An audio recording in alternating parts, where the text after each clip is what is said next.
드리고 있습니다. 기도에 대해서 예수님의 제자들이 예수님에게 기도를 가르쳐 주세요. 이렇게 부탁을 했어요. 스승이 제자에게 가르칠 것이 많지만 또 이제 신앙의 영역에서 기도를 가르친다 하는 거 굉장히 중요합니다. 근데 다른 가르침과 좀 다른 것이 있다면요, 기도는 기도에 대해서 가르치는 거 이거보다도 기도를 배운 다음에 기도의 삶으로 이어지는 거 이것이 중요합니다. 지난주에는 깨어 힘써 기도하라 이런 말씀을 드렸는데 우리가 기도하는 삶으로 좀 이어지면 좋겠다. 예수님이 말씀하신 기도에 대한 이야기를 하면서 어떻게 하면 우리의 삶의 기도가 이어질 수 있을까? 기도에 대한 얘기, 원론적인 얘기 같지만 우리 신앙의 가장 기본이 되는 것이기 때문에 말씀을 드리려고 합니다. 기도의 삶을 살게 하는 것이 목적이에요. 그러니까 여러분이 오늘 말씀을 듣고 이제 가신 다음에 기도의 삶이 좀 이제 실천이 돼야 되겠죠. 성경에 예수님께서 가르쳐 주신 기도를 주기도문이라고 우리가 이름을 하지요. 그러니까 주기도문이 성경 어디에 있습니까? 물어보면 어떤 분들은 성경 맨 앞에요. 이렇게 대답하는 분들이 있어요. 그런데 어디에 있습니까, 여러분? 성경에 일단 오늘 본문에 있죠. 누가복음에 있어요. 그 다음에 또 큰일 났네요. 어디에 있을까요? 마태복음에 있잖아요.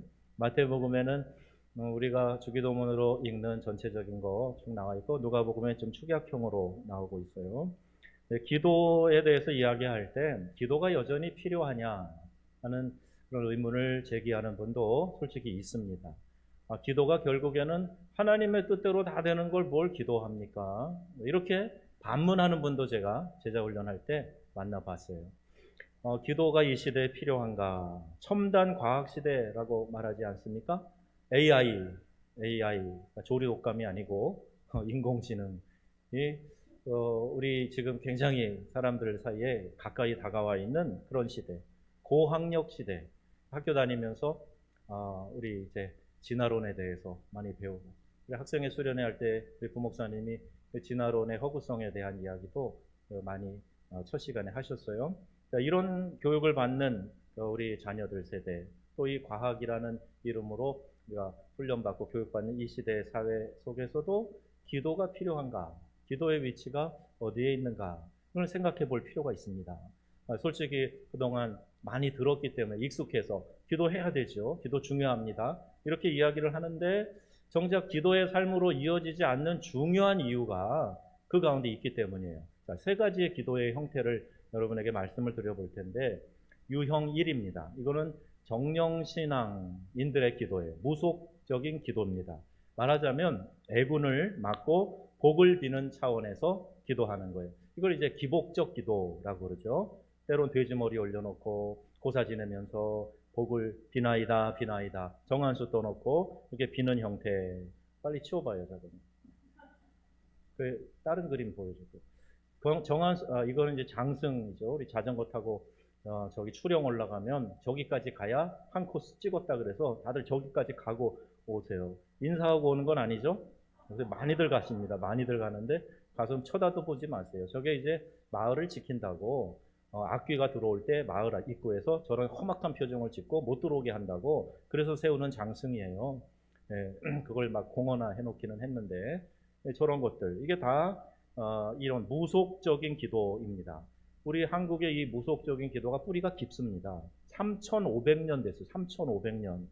우리 기독교 이제 뭐 130년 얘기하잖아요. 3,500년. 비나이다, 비나이다. 이렇게 된 겁니다.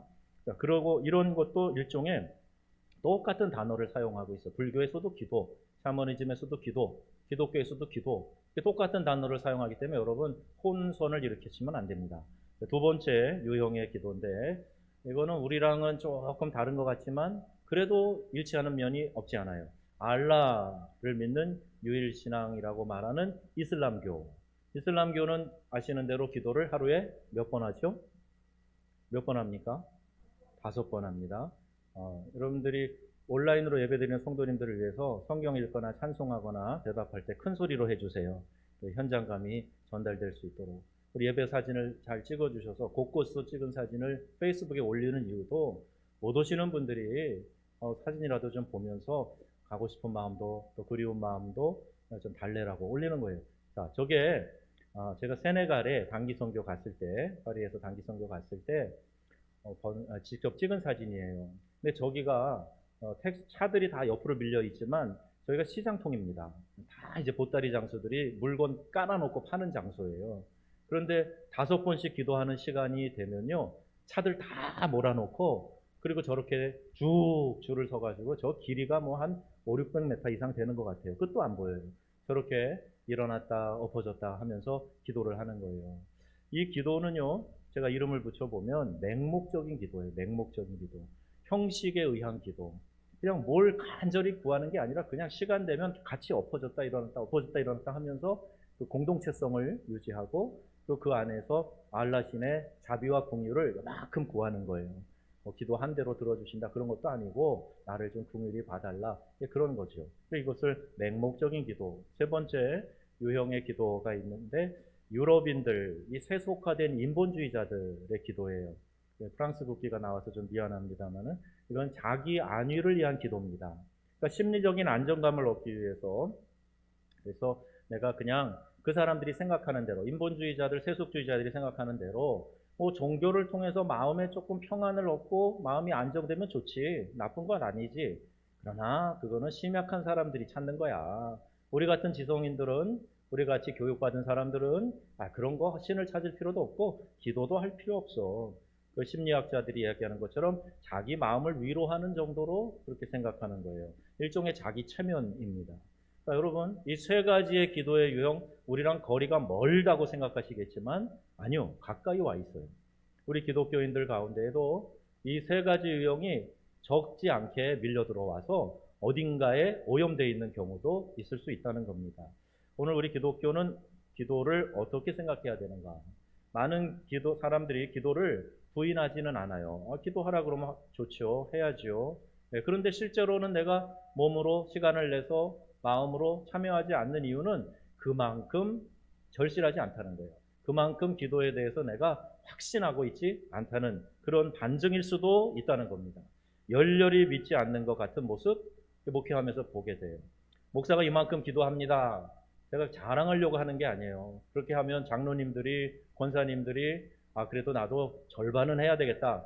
보통은 그렇게 따라오거든요. 우리 신앙의 선배들 세대는 다 그랬어요. 그런데 금식을 했다 그래도, 작정 기도를 이렇게 한다 그래도 그렇게 동행하고 같이 하는 분들이 많이 느껴지지 않을 때가 있단 말이에요. 그러니까 정말 소중히 여기느냐? 이거 한번 우리가 짚어볼 필요가 있어요. 성경의 기도의 위치는 절대적입니다. 성경의 많은 곳에서 기도에 대해서 우리에게 가르쳐주고 있어요. 그런 관점으로 볼 때 신앙생활은 뭐냐? 기도생활이다. 이렇게 이퀄을 붙여볼 수가 있어요. 믿음의 사람은 누구냐? 기도하는 사람이 믿음의 사람이다. 그럼 동의가 되십니까? 기도하는 사람이 믿음의 사람이라고 믿어지십니까? 네, 그래요. 그렇습니다. 하나님을 믿는다는 것은 어떻게 보면 기도의 능력과 힘을 내가 확신한다, 그것과도 같은 말이에요. 기도를 믿지 못한다, 하나님을 안 믿는다 하는 것과 크게 다르지 않다는 이야기입니다. 하나님을 의지하는 것을 구체적으로 표현한 것, 이게 바로 기도이기 때문이에요. 그래서 기도하는 사람이라는 것은 그리스도인됨의 정체성과 같은 거다. 그게 바로 기도하는 사람이다. 그런 뜻입니다. 기도를 통해서 하나님을 배울 수가 있고 기도를 통해서 하나님께 나아갈 수 있기 때문에 기도가 그만큼 중요한 거예요. 성 어거스틴이 이런 이야기를 했습니다. 하나님 없이는, 한번 읽어볼까요? 하나님 없이는 우리는 아무것도 할 수 없으며 우리 없이는, 하나님이 하실 수 있어요. 말씀으로도 하실 수 있어요. 말씀으로도 이 돌을 다 떡덩이로 만드실 수 있어요. 그런데 사람이 떡으로만 사는 거 아니다. 신명기서에 있는 말씀을 가지고 예수님이 사단을 물리치시잖아요. 하나님이 전도 하늘에서 소리 뻥 들려주시면서요. 뻥 들려주시면서 메시지를 전해주시면 안 믿을 사람 누가 있습니까? 하늘에서 들리는 음성, 하늘 빛만 달라져도 우리가 가슴이 철렁하는 때가 있는데 하늘에서 음성이 들린다? 그 누가 안 믿겠어요? 근데 하나님은 전도에 미련한 것으로 믿지 않는 자 구원하기를 기뻐하신다. 그러니까 우리를 통해서 하나님이 역사하시고 그래서 우리가 그 하나님의 사역의 동원됨을 통해서 우리에게 영광의 상급을 주시려고 주에게 부탁하신 일, 천사도 흠모하겠네. 그래서 우리가 사명 감당하는 거예요. 봉사위원들이 봉사하는 거 내가 아니면 안 돼. 아니요. 내가 아니어도 하나님 하시는 방법은 많아요. 그러나 나를 사용해서 그 일을 이루게 하시는 것을 감사하시기를 바랍니다. 어디들 앉아 계시나요? 흩어져 앉아 계시나요? 그래서 그런 감사와 영광 우리한테 하나님이 허락해 주신 거예요. 하나님이 없이는 아무것도 안 돼요. 하나님이 우리 없으면 일도 안 하세요. 그러니까 하나님과 우리 사이에 그렇게 서로 사역을 맡기시고 그 사역을 기쁨으로 감당하고 이렇게 하는데 거기에 꼭 필요한 게 뭐겠어요? 기도하는 거죠. 하나님 맡기신 일을 잘 이루어가기 위해서 기도가 필요하다. 순간순간 우리가 하나님을 찾아요. 근데 수없이 많은 한계들을 넘나들면서 하나님을 찾습니다. 믿지 않는 자들도 절규를 해요. 절규. 이것도 한 일종의 기도라는 거예요. 다만 그 대상이 누군지 모르고 막연하게 절규하는 것 뿐이죠. 또 어떤 분은 이렇게 얘기합니다. 아기가 태어날 때 앙 하고 울고 나오는 거예요. 이것도 일종의 기도라는 거예요. 뭐라고 그러는지 그 마음에 무슨 생각을 담고 소리로 내는지 몰라도 뭐 젖줘, 나 돌봐줘, 뭐 그런 거일 수 있겠죠. 나 태어났어. 그렇게 외치면서 나 돌봐줘. 그럴 수 있겠죠. 이것도 일종의 기도라는 거예요. 그래서 인간은 기도로 시작해서 기도로 인생을 마친다. 이런 표현도 있습니다. 태어날 때 도와줘. 그리고 죽을 때 감사합니다. 이게 기도 인생이라고 설명을 하는 것을 보았어요. 그래서 우리의 일생을 기도의 삶이다. 이렇게 정의를 할 수 있습니다. 예수님이 직접 기도의 삶을 살으셨어요. 1절 말씀 보니까 한적한 곳에서 기도하고 마치심에 이렇게 있어요. 한 곳에서 기도하고 마치심에 여기 1절에 이렇게 되어 있습니다. 예수님께서 기도하고 마치셨을 때에 제자들이 예수님께로 와서 기도를 가르쳐 달라 얘기를 하는 거예요. 예수님이 기도하시는 모습을 보고 그들이 도전을 받아서 선생님 우리에게도 기도를 가르쳐 주세요. 어떻게 기도해야 됩니까? 이야기를 하는 거예요. 즉 그들은 기도에 대해서 배우기도 원했지만 예수님의 기도의 삶을 본받기를 원했던 거죠. 그러한 삶에 대한 갈증을 느꼈던 겁니다. 예수님의 기도는 문제 해결을 위해서 드리는 간헐적인 기도가 아니었어요.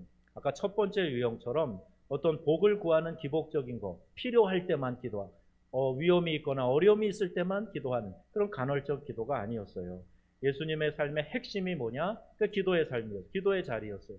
뭘 하다가도 이제 그 사역을 마치신 다음에 홀로 한적한 곳에 나가 기도하셨다. 어떤 위대한 기적과 사역을 베푸신 다음에도 혼자 뚝 떨어져 나가서 하나님과 독대하며 기도하셨다. 그 기도가 삶의 사역의 중심에 있으셨다는 거예요. 여러분 예수님은 진짜 바쁜 그런 사역 공생애를 보내셨죠. 눈코 뜰 새 없이 바쁘셨어요. 왜 예수님이 새벽 기도를 만들어서 우리를 고생시키냐고 누가 그러는데 예수님이요 새벽만 시간이 되셨던 거예요. 늘 눈 뜨자마자 바쁘게 사역을 하셨기 때문에 새벽 미명에 일어나서 기도하신 거지 잠이 없으셔서 새벽에 일어나신 게 아니란 말이죠. 풍랑이 있는 배 고물을 베고 주무셔요. 그냥 흔들리는 배에서 딱딱한 배 고물에 의지해서 주무신단 말이에요. 잠이 부족하고 늘 피곤한 거예요. 저는 요새 잠을 잘 잡니다. 머리만 대면 10분이라도 탁 잠이 와요. 얼마나 감사한지. 예수님은 사역을 많이 하셔서 피곤하셔가지고 그렇게 바쁜 시간을 보내면서 지내셨어요. 그 와중에도 기도하는 것을 밀어놓지 않으셨습니다. 기도가 항상 중심에 있으셨어요. 심지어 성경 기자가 습관을 쫓아 감람산으로 가셨다. 이렇게 기도하러 습관을 쫓아 가셨다. 기도가 습관처럼 일상적으로 되어 있다는 겁니다. 새벽 미명에 기도하세요. 어떤 때는 밤을 지새면서 기도하세요. 주님은 기도에 열정이 있으셨어요. 중요한 문제 앞에서는 더 시간을 내서 기도하셨어요. 기도의 집중력 놓치지 않으셨습니다. 예수님은 어떤 분이신가? 그럼 우리가 잘 알잖아요. 하나님의 아들이시고요. 온전한 인간이셨어요. 능력으로 말하면 그 어떤 것도 부족함이 없으신 분이신데 기도에 몰두하시는 그런 예수님의 모습을 보면서 제자들이 관심을 갖게 된 겁니다. 예수님의 삶의 핵심이 무엇인가 하는 것을 그들이 보게 되었고 또 예수님이 그걸 직접 기도의 삶으로 보여주셨어요. 우리에게 기도를 가르쳐 달라는 요청을 할 때에 그때가 제자들의 삶에 중요한 전환점이 되었다 하는 것을 우리가 알게 됩니다. 이제 핵심을 붙잡는 거예요. 신앙생활의 가장 중심이 되는 그 핵을 그들이 발견하고 그 핵심을 붙잡게 되는 겁니다. 자, 예수님이 너희는 기도할 때 이렇게 해라 하고 가르쳐 주시죠. 기도를 배워야 될 이유가 뭘까? 지금 뭐 주기도문 강해를 하는 게 아닌데 기도를 배워야 할 이유가 뭘까? 이것을 먼저 우리가 생각해 보려고 합니다. 모든 것을 사람들은요, 내 힘으로 해결하려고 하는데 익숙해져 있어요. 내 힘으로 풀겠다는 거예요. 가능하면 다른 사람의 도움도 받지 않겠다는 거예요. 남자와 여자 우월을 이야기하면 안 되죠. 이건 뭐 성평등에 의해서 할 수 없는 거예요. 그런데 하나님이 여성을 돕는 배필로 만드셨거든요. 제가 볼 때 여성이 갖고 있는 우월성이 있어요. 남자보다 이 면에서 훌륭하다 생각되는 부분이 있는데 여자들은 잘 물어봅니다. 알기 위해서 물어봐요. 남자들은 웬만하면 절대로 안 물어봅니다. 길을 찾아갈 때. 요새는 내비게이션이 있어서 그래도 다행입니다만 옛날에 운전하다가 부부가 많이 싸웠어요. 길을 몰라갖고 자꾸 헤매는데 좀 물어봐요. 안 물어봅니다. 계속 가요. 가만히 있어봐. 아는 길이야. 그래서 어떤 분이 서울에 가가지고 막 7시간을 헤매고 다녔다. 이런 얘기도 제가 들었어요. 왜 그러냐? 내가 하겠다는 거예요. 내 스스로 해결하겠다는 겁니다. 이 본능은요, 어렸을 때부터 나옵니다. 아기가 처음 걷기 시작할 때부터 붙잡아 주려고 그러면 노라는 거예요. 내가 혼자 걷겠다 그래요. 조금 밥맛을 알아서 숟가락질 하면요, 이거 떠주는 거 안 먹습니다. 자기가 숟가락 붙잡고 다 헤집어 놓고 이렇게 해요. 왜? 쥐가 떠먹겠다는 거예요. 이게 우리 죄된 인간 안에 심겨져 있는 본능이에요. 그러니까 여러분, 뭔가 물어보고 누군가 협력해서 같이 하는 것이 이게 나쁜 게 아닙니다. 근데 우리 안에 있는 이 죄악된 본성이 이런 것들을 잘 허락하지 않는 거예요. 그러니까 기도도 물어보는 거 아니에요? 하나님을 의지하는 거 아니에요? 안 하겠다는 거예요. 그러니까 내 안에 있는 이 죄의 본성에 귀를 기울이면 기도 절대 안 하게 됩니다. 기도 없이 하는 것은요, 무엇을 하든지 그건 바벨탑 쌓는 거예요. 자, 우리가 배를 쌓아 높이 올라가서 하늘까지 닿아보자. 그렇게 이야기하잖아요. 그러면서 이제 지구라트, 이 지구 바벨탑을 쌓게 되는 거예요. 기도 없이 하고 있는 일은요, 자기 자랑과 영광을 반드시 추구하게 되어 있습니다. 기도 없이도 이루어졌어. 나는 대단해. 역시 나는 훌륭해. 똑똑해. 잘났어. 이런 생각 하게 된단 말이에요. 뭐가 교만인 줄 아십니까? 어떤 분들은 성품상 좀 이렇게 부들부들하지 않은 성격이 있는 사람이 있어요. 그래서 그냥 눈에 볼 때는 교만과 겸손을 잘 이렇게 알아보기가 쉽지 않습니다. 어떤 분은 턱을 딱 들고 다니면 아유 참 사람 태도가 교만하네. 일반적으로 그렇게 생각하잖아요. 그런데 그냥 고개 숙이고 막 이렇게 인사하는 사람 중에도 교만한 사람 제가 많이 봤어요. 그러니까 교만의 기준은 이 태도에 물론 조금은 알 수 있지만 절대적이진 않다. 그런데 뭐가 교만인가? 여러분 스스로 자가 진단 해볼 수 있는 방법이 있는데 그게 뭐냐 하면요. 교만한 사람은요. 절대 기도하지 않습니다. 기도하지 않고 내 힘으로 하려고 하는 그런 마음이 가득한 사람, 교만한 사람이에요. 여러분 다른 거 설명할 필요 없이 언제 기도가 식어지는가? 내 마음에 교만이 찾아오면 기도가 사라집니다. 교만하면 기도 안 하게 돼요. 기도가 안 나옵니다. 내 힘과 능력으로 살아갈 수 있다는 자신감이 있는데 왜 기도합니까? 초보 운전자들이 핸들 잡을 때 간절한 기도가 나오는 것처럼 내가 좀 익숙하다 그러면 절실함이 없는 거예요. 기도 잘 안 합니다. 세상이 우리에게 끊임없이 들려주는 메시지, 너는 할 수 있다. 이 처세술이 가르쳐주는 것, 자신감 가져라. 이런 얘기예요. 우리 복음성가도 분석해보면 많은 경우에 여기에 많이 치중되어 있는 것들도 있어요. 신앙의 한계를 인정하는 데서부터 진정한 우리 신앙이 시작이 되는 건데 기도는요, 자만심이 강한 사람에겐 그 마음에 들지 않는 행동이 되는 겁니다. 많은 사람들은 기도의 삶을 우선으로 삼지 않고 최후의 선택으로 사용하는 거예요. 기도를 일상적으로 해야 되는데 낙하산이 위기에 펴지듯이 추락할 때 펴지듯이 기도를 그럴 때만 사용하려고 한단 말이죠. 이게 참 잘못된 선택입니다. 기도는 최선의 선택이지 최후의 선택이 아니다. 꼭 기억하시기 바랍니다. 기도는 어떤 선택이라고요? 최선의 선택이지 어떤 선택이 아니라고요? 최후의 선택이 아니라는 거예요. 최선의 선택을 하는 지혜로우신 성도님들 다 되시기를 바랍니다. 기도를 하지 않는다는 것, 다르게 말하면 문제를 초청하고 있다, 이렇게도 말할 수 있어요. 기도할 때 인간은 자기의 위치를 제대로 확인하게 되는 겁니다. 내가 피조물이구나, 내가 인간이구나, 하나님이 나를 지으셨지, 우리 예수님이 나의 주님이시지, 이거를 기도하는 그 기도 안에서 다 우리가 고백하게 되고 깨닫게 되는 거예요. 우리 자녀들에게도 다른 어떤 것보다 이 기도를 가르치는 훈련이 필요합니다. 여러분, 가정에서 아이들 신앙교육 하셔야 돼요. 교회 학교에다만 맡겨놓고 책임 다 했다 그러시면 안 되고, 가정에서 아이들에게 이 기도 훈련을 시키셔야 되는데, 예수님이 제자들에게 훈련시키셨던 똑같은 방법으로 부모가 기도 훈련하는 거예요. 부모가 새벽에 나가서 기도하고 돌아와요. 근데 이제 인기척이 나서 깨갖고 아이가 물어봐요. 엄마 아빠 기도하고 왔다 한마디. 근데 아이들이 알아가지고 엄마 아빠가 아침 일찍 안 보이면 기도하러 가셨구나. 집에 좀 어려운 일이 있거나 누군가 좀 어려운 일이 있거나 그러면 엄마 아빠가 무릎 꿇고 눈물로 기도하는 걸 자녀가 봐. 그러면 이 아이는요, 그 교육이 그대로 되는 겁니다. 아이들에게도 인생의 위기가 올 수 있잖아요. 그럴 때 나도 부모님들처럼 저렇게 기도해야 되겠구나, 이걸 배우는 거예요. 이 기도의 레슨이 얼마나 중요한지 몰라요.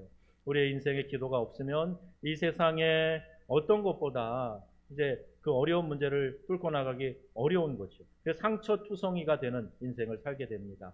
기도란 내가 할 수 없는 일을 내가 끌어안고 끙끙거리는 것이 아니라 하나님의 주권 위에 올려놓는 거예요. 이게 기도입니다. 기도를 통해서 내가 꾀를 얻어가지고 그걸 내가 끌고 가는 게 아니라 하나님의 주권 위에다가 그 문제를 덕 올려놓는 거예요. 이게 기도하는 거예요. 내가 그걸 붙들고 씨름하면 얼마나 힘들어요. 그런데 하나님께 맡기는 거죠. 이런 의미 있는 말이 있어요. 항복하면 행복해진다. 한번 해보실래요? 항복하면 행복해진다. 누구에게 항복하는 걸까요? 하나님에게. 하나님에게 항복하면 인생이 행복해진다는 거예요. 우리 오늘도 찬양할 때 손 들고 찬양하자. 손 들고 찬양하잖아요. 이게 하나님을 경배할 때, 물론 손 모양도 좀 다르게 할 수 있어요. 하나님을 경배하는 모습, 또 하나님 앞에 내가 항복하는 모습도 되는 거예요. 그러니까 손 들고 기도할 때 그런 마음을 가지고 여러분 기도하시면 유익이 있을 것입니다. 기도할 때 손 들고 왜 그렇게 하죠? 내가 하나님 앞에 항복합니다. 항복하면 어떻게 된다고요? 행복해지는 거예요. 내가 붙들고 내가 주인 행세하니까 행복하지 않은 거지. 끙끙거리고 괴롭고 화나고 짜증나고 그러는 거지. 항복하면 하나님이 우리를 행복하게 해주신다. 우리 이번 한 주간에 저희 가정이 기도하면서 가졌던 메시지 주제가 뭐냐 하면요, 하나님의 주권을 인정하기였어요. 하나님이 다 주권으로 역사하시는데 그러면서 인정하는 거예요. 그러면 마음이 가벼워져요. 자, 그리고 우리가 하나님 앞에 빨리 무릎을 꿇고 하나님의 도우심을 구해야 된다는 거죠. 우리가 마땅히 빌 바를 알지 못할 때도 있어요. 기도가 안 되는데, 하고 싶은데 막 힘으로 잘 안 되는 거예요. 자, 이럴 때에도 우리에게 도움이 되는 말씀이 있는데, 로마서 8장 26절입니다. 함께 읽겠습니다.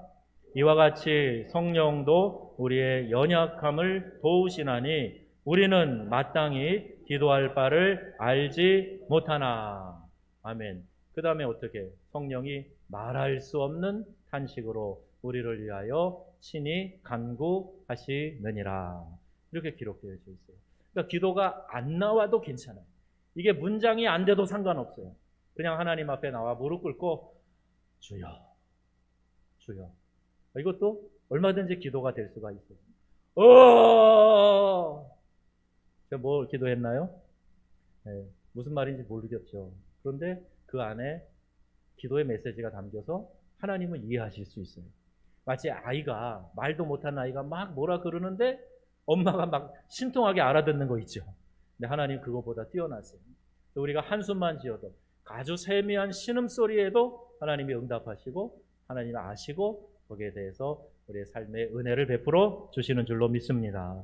그러니까 나는 말할 수 없는 탄식으로 간구하시는 성령님 의지에서 그냥 내 의지를 가지고 연약함을 도우시는 하나님이 계시다는 걸 알고 뭘 기도해야 될지 몰라도 그냥 기도의 자리에 나오는 거예요. 기도의 시간을 정기적으로 갖는 거예요. 구체적으로 기도의 시간을 하나님께 정해서 작정하여 기도하는 거예요. 기도가 힘든 이유 중에 하나는요, 기도할 때 일어나는 우리의 육신의 생각들, 육신의 영향력들 때문에 그렇습니다. 하나님의 뜻을 구하는 것보다 정욕으로 잘못 구하는 기도들이 있어요. 기도로 한을 풀려고 그러고 못다한 욕심을 누르려고 하고 하나님께 대하여서 빚쟁이가 하듯이 이것저것 달라 이렇게 기도하는 거, 이러다 보면 내 육신의 욕심을 이루는 것을 기도로 착각하기 때문에 기도가 그렇게 힘든 거예요. 근데 기도는요, 그렇게 시작은 할 수 있을지 몰라도 기도가 유치한 수준을 넘어서 성숙한 기도가 되면요, 이렇게 잘못된 것들을 하나씩 벗겨내게 됩니다. 내가 하나님을 설득하는 것이 아니라 내가 하나님께 설득당하는 게 기도예요. 기도하다가 보면은 하나님이 나에게 잘못된 것들을 벗겨내신단 말이에요. 그래서 정말 하나님이 기뻐하시는 기도가 올려지게 되고, 그때 요한복음 15장 말씀이 이루어지는 거예요. 너희가 내 안에 거하고 내 말이 너희 안에 거하면 무엇이든지 원하는 대로 구하라. 그리하면 이루리라. 아멘. 육체적인 거, 쓸데없는 거, 정욕으로 쓰려고 내 심술 부리기 위해서 잘못 구하는 거 아니거든요. 내 자랑 위해서 구하는 거 아니거든요. 그러니까 구하는 것마다 척척 하나님께서 응답해 주신다는 말씀이에요. 이 단계에 나가도록 성령이 우리 안에서 계속 이끌어 주시고 역사하시는 겁니다. 그러니까 기도를 내가 잘 못해도 괜찮아요. 엎드려서 하나님 앞에 마치 자녀가 부모에게 이야기하듯이 아주 친한 친구에게 내 속을 털어놓듯이 하나님한테 이야기하는 거예요. 그러면 하나님께서 그 마음에 잘못된 것들은 또 깨닫게 해주시고 또 바르게 기도할 수 있도록 성령이 인도해 가신다. 여러분, 신앙의 변화가 뭔가 보면요, 기도 내용이 바뀌는 거예요. 그래야 신앙이 성숙한 사람으로 가게 됩니다. 기도의 지경이 넓어져요. 전에는 내 자신과 우리 가족을 위해 기도하는 게 다였다면은 신앙이 성숙해지면 이 지경이 넓어져서 이웃을 위해서, 교회를 위해서, 나라를 위해서, 열방을 위해서 간절한 기도를 드립니다. 우리가 수요일 날도 금요 중보기도회도 이러한 기도의 지경을 놓고 기도하지만 사실 여러분이 정말 애착을 가지고 이 기도의 지경을 다 따라오는 분들이 얼마나 계신지 모르겠어요. 근데 열방을 품고 기도하는 거 새벽마다 하고 있는데 여러분들이 이렇게 훈련하는 가운데 여러분들의 기도의 지경이 넓어지시기를 바랍니다. 이 이야기는 내가 그만큼 영적으로 성숙해 간다는 이야기예요. 자, 또 두 번째는요, 우리가 이 기도에 대해서 이야기할 때 기도를 배워야 될 이유가 있어요. 근본적으로 인간이 기도를 거부하는 존재다라는 게 첫 번째면, 두 번째는 기도를 통해서 이 기도가 우리의 신앙을 더 깊어지게 한다는 거예요.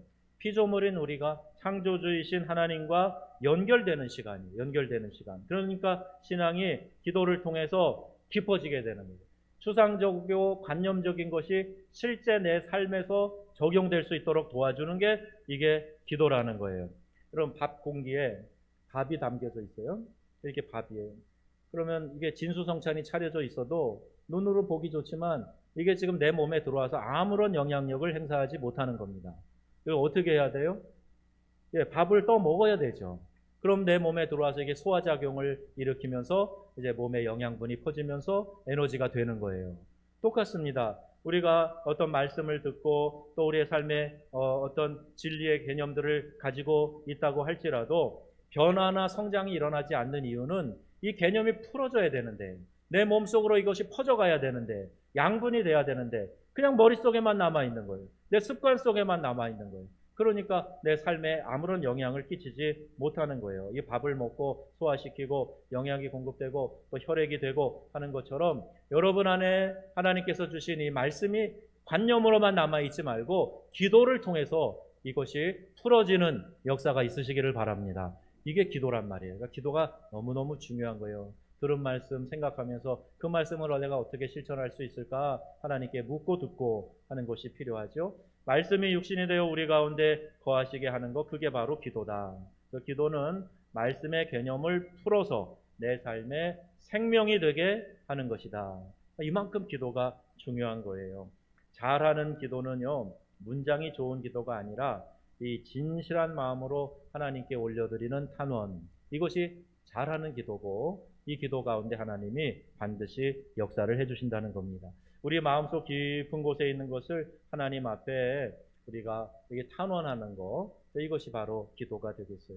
그 기도를 통해서 하나님이 병 고쳐주시고 또 기도를 통해서 악한 영을 쫓아주시고 결박을 풀어주시고 했던 일들이 사역의 현장들에 심심치 않게 있었어요. 너무나 절실하니까, 절박하니까, 병원도 갈 수 없으니까 막 붙들고 기도하는데 그 병이 그냥 나아지는 역사들이 나타나고, 어둠의 영에 사로잡혀가지고 눈이 돌아가고 이 경련을 일으키고 하는 사람들이 정상으로 돌아와서 회복되고 하는 역사들 말입니다. 또 하나 재밌었던 게 에피소드가 있었는데, 우물을 하나 이제 마을에 파야 되는, 교회 센터에 파야 되는 그런 상황이 있을 때였어요. 마침 한국 사람이 뭐 장비 대단한 거 막 이렇게 큰 거 들여가지고 와갖고, 직관이라는 사람이 이렇게 뭐 자석봉을 들고 이렇게 다니면서 수맥을 찾는다고 다니더라고요. 우리 우물이 필요하니까 뭐 와서 해주세요. 그래서 그 사람이 왔어요. 왔는데 한참 뭐 마치 도사 신령한 것처럼 눈 감고 막 이러고 다니면서, 아, 여기다 파면 되겠다고. 그럼 자기네 그 굴착기 같은 걸로 이렇게 했는데 별로 신통하지 않았어요. 그래갖고 또 다른데, 아, 여기쯤 괜찮을 것 같은데, 아, 우리는 뭐 이거 뭐 수지가 안 맞아서 안 한다고 가버렸어요. 그 거기를 사람을 시켜서 파봤더니 뭐 그 사람이 좋다고 그런 자리에 물이 한 5, 60cm밖에 안 돼요. 한 몇 두레박 퍼내면 끝나버리더라고요. 아니, 우리도 써야 되고 마을에도 나눠주고 뭐 먹기도 하고 그래야 되는데 그 흙탕물을 어떻게 쓰겠어요? 실지렁이 떠다니고 올챙이 떠다니고 그러는 거를. 그래갖고 고민하다가 기도했죠. 같이 기도합시다. 기도하고 준비하다가 그냥 그 센터에 뭐 어렵게도 생각 안 했어요. 그냥 입구를 출입하는 대문 옆에, 아, 여기다가 우물 하나 파면 사람들이 물 떠가는데도 좋겠고 한가치고 뭐 괜찮겠다. 여기다 우물 파 그랬어요. 그랬는데 거기에다가 전문가도 아니고 동네에서 좀 싸게 우물 팔 수 있는 사람들을 데려다가 팠는데요. 이 내려가는데 한 7, 8m 내려가니까 무섭다고 올라와서 흙이 무너져 내린다는 거예요. 이미 수맥이 그 10m도 안 되는데 아주 물이 많이 흐르고 있었던 거예요. 거기가 딱 대문 옆에 있네. 그래가지고 거기 이제 수중 모터를 집어넣고 발전기로 전기를 대고 그 센터를 다 이제 물 걱정 없이 하고 동네 전체에 물 나눠주는 교회가 됐던 거예요.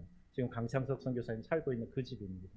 그렇게 기도하면서 하나님께 구하면 전문가가 못하는 일도 비전문가를 통해서 하나님이 하신단 말이에요.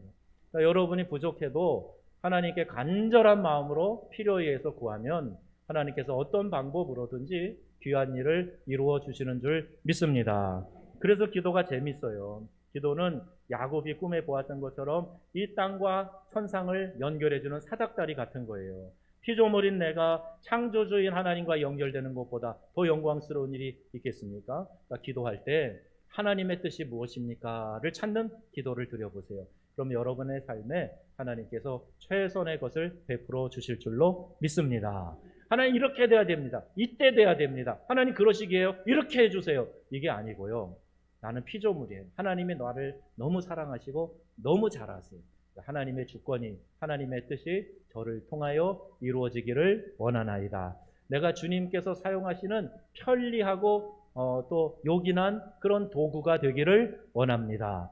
이렇게 기도해 보세요. 그러면 그렇게 쓰임받는 여러분에게 하나님께서 최선의 삶을 보장해 주실 줄로 믿습니다.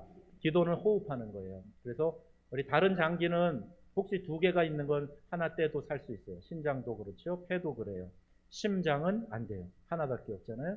네, 기도가 우리의 신앙의 심장과 같은 것이고, 또 기도는 우리가 호흡을 하는 거예요. 영적인 호흡을 하는 거예요. 이렇게 중요하다. 인공호흡기를 달고 있으면 마음대로 활동하기가 어렵죠. 남이 기도해 주는 것 때문에 겨우겨우 살아가는 사람들을 인공호흡기 다는 것과 다를 바가 없어요. 내가 내 기도하면서 다른 사람을 위해서 중보를 해서 풍성한 호흡을 하면서 살아야죠. 여기를 기도를 딱 틀어막으면 숨 못 쉬잖아요. 기도 틀어막으면 숨 못 쉬는 거 똑같다. 이렇게 생각하시면 됩니다. 세 번째, 왜 우리가 기도를 배워야 되는가? 기도를 통해서 영적인 삶의 승리와 재미를 경험할 수 있기 때문에 그렇습니다. 사단은요, 우리의 약점을 통해 공격하기도 하지만 잘한다고 생각하는 거, 나는 이 부분이 그래도 좀 남들보다 잘 갖춰졌다고 생각하는 거, 그걸 통해서도, 강점을 통해서도 우리가 공격을 받을 수 있어요. 악한 영과 귀신의 역사는 정말로 교묘합니다. 나도 모르게 거기에 미혹돼서 내가 사단의 도구로 쓰임받는 일들이 일어날 수 있다는 거예요.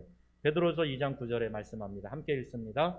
근신하라, 깨어라, 너희 대적 마귀가 우는 사자와 같이 두루 다니며 삼킬 자를 찾나니. 아멘. 근신하라, 깨어라, 이게 다 기도의 삶을 말하는 겁니다. 근신하라, 깨어라. 이게 다 기도의 삶을 말해요. 여러분 성경 읽을 때 깨어, 근신하라, 그 다음에 기도. 이게 연결되어 나오는 문장이 대부분이에요. 한번 찾아보세요. 빌립보서 4장 6절 7절에도 말씀합니다. 시작. 아무것도 염려하지 말고 오직 모든 일에 기도와 간구로 너희 구할 것을 감사함으로 하나님께 아뢰라. 아멘.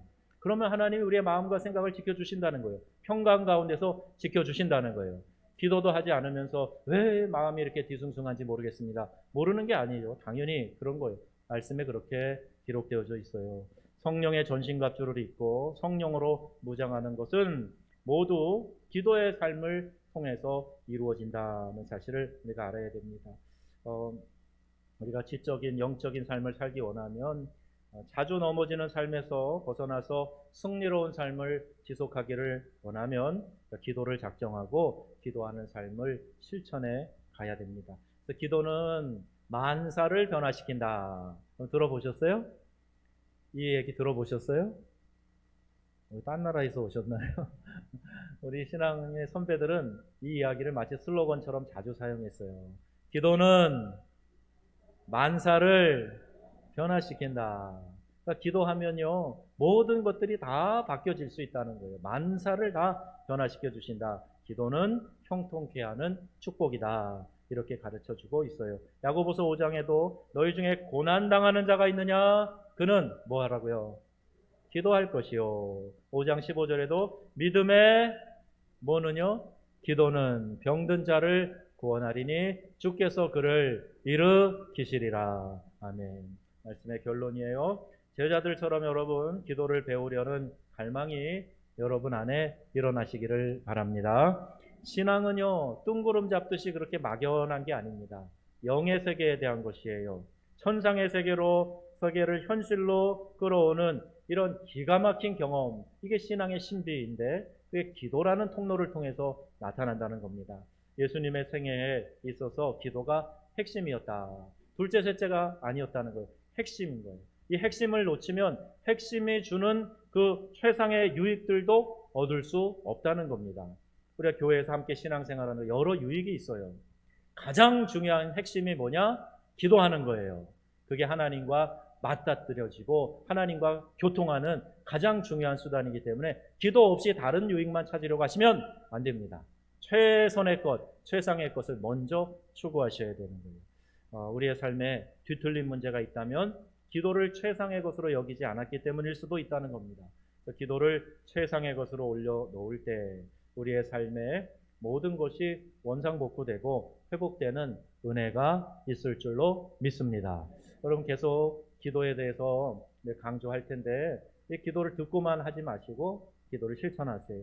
바라기는 우리 명성의 모든 성도들이 오늘 기도 결단, 기도의 삶 결단을 하시고 기도의 삶을 실천하셔서 오늘 말씀드린 이 풍성한 은혜가 여러분의 삶 속에, 가정 속에, 자녀들 위해 또 손대는 모든 일들마다 나타나는 축복이 있기를 우리 주 예수님의 이름으로 축원합니다.